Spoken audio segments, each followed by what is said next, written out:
Seen anything like this before.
Good evening, everyone. I would like to call this special Reynoldsburg City Council meeting of August 4th, 2021. The time is now 6:30 p.m. This meeting has been called as a special meeting in order to discuss a motion to accept the One Ohio opioid settlement agreement. Molly, would you please call the roll? Councilmember Lawson Rowe. Aye. Councilmember Cotner. Present. Here. Councilmember Baker. Here. Councilmember Bryant. Councilmember Strickland. Present. Councilmember Salvati. Here. Councilmember Peccarell. Here. And President Jenkins. Here. Next, we have the community comments. The community comments portion of the meeting is an opportunity for citizens to address council regarding this legislation only. As this is a special meeting, the only items permitted to be discussed are regarding this issue. Do we have any comments? No, Madam President. Next, we have our motion. A motion to waive Article 4 Committees, Section 8 mandatory referral for the One Ohio opioid settlement plan ordinance. May I have a motion to approve this legislation? I'd like to make a motion. Councilmember Meredith Lawson Rowe, may I have a second? Councilmember Strickland, is there any discussion? All in favor? Aye. All opposed? The motion carries. Next, we have legislation for emergency adoption. Would the clerk please read item 5A? An ordinance accepting the One Ohio Memorandum of Understanding and authorize the City of Reynoldsburg to participate in the proposed opioid litigation settlement plan of claims against distributors in the suits against AmerisourceBergen, Cardinal Health, and McKesson, and declaring an emergency. Attorney Shook, would you please speak on this ordinance?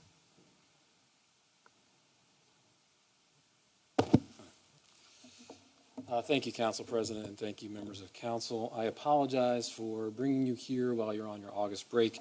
However, this is a pressing matter with a deadline.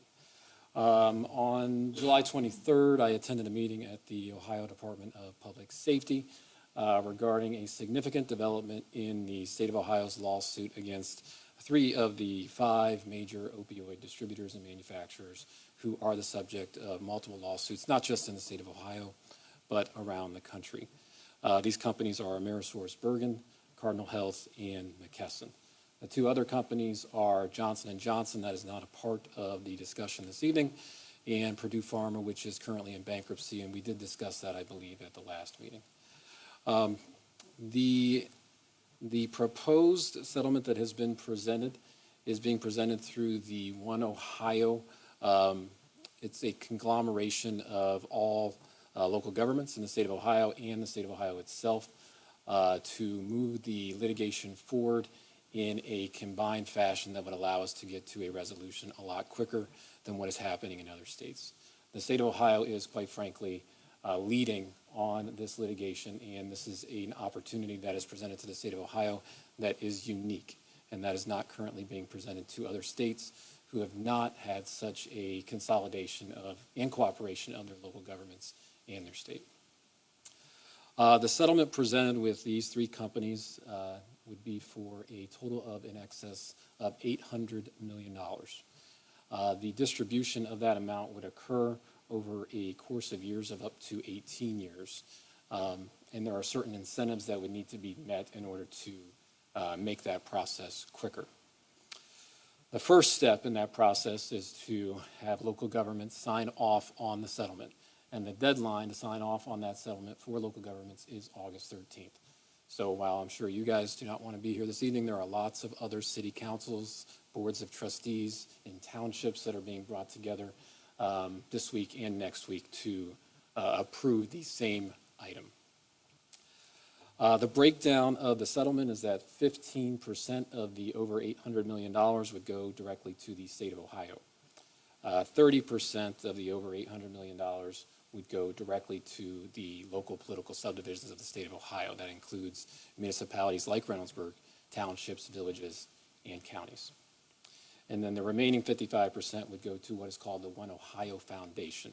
That is a 29-member board that is being created to allocate the additional portion of the settlement to local governments, local political subdivisions based upon need and application. The numbers for each of the local governments was sent to me last night, the specific numbers that will allow us to understand what would be coming to the city of Reynoldsburg. If we are able to obtain more than 70% of the population, so it would be local governments that encompass more than 70% of the population sign off on this settlement, then that would trigger payment to the city of Reynoldsburg in the amount of $98,299.90. If more than 95% of the population, meaning local governments that cover more than 95% of the population in the state of Ohio, sign off on this settlement, the total amount to the city of Reynoldsburg would be $140,428.43. Now, that is just the minimum payment that the city of Reynoldsburg would receive. We would certainly have future opportunities to apply to the One Ohio Foundation for additional proceeds. Now, these funds would be earmarked for a specific purpose, and that specific purpose is to directly address the effects of the opioid epidemic in our community. That means that that money can only be used for things more generally described as treatment, education, and life-saving measures for individuals suffering from the disease of opioid addiction in our community. As you know, we already have a recovery court through our mayor's court that I believe at this time is fairly robust, probably a little bit more robust than I anticipated that it would be. So our anticipation is that we would use some of these funds to continue and grow that program, and that we would apply for additional funds if necessary to continue to support that program. Because the deadline is August 13th for all the local governments to get their support in for this settlement, that is why I brought this to you this evening, and I am requesting that you support this settlement and that you pass it as an emergency. I am available for any questions you may have.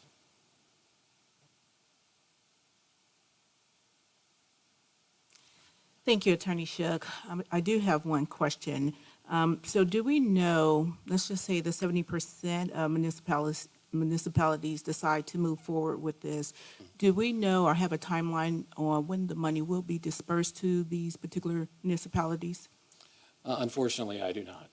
I would anticipate, though, if we are able to obtain or reach that 70% threshold, or preferably obtain that 95% threshold, that money will come a lot sooner rather than later. But we are still waiting on information from the state about this litigation. They are leading on it, but the information is coming in probably a little bit slower than I would like.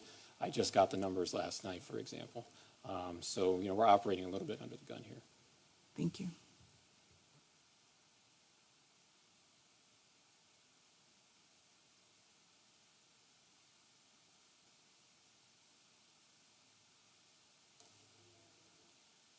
Do we have any other questions from council? You'll keep us up to date with whatever information that you receive. I will. Thank you. Thank you, Council President. Thank you, members of council. May I have a motion to approve this ordinance? So moved. Councilmember Pacquiao, may I have a second? Second. Councilmember Strickland. Will the clerk please call the roll?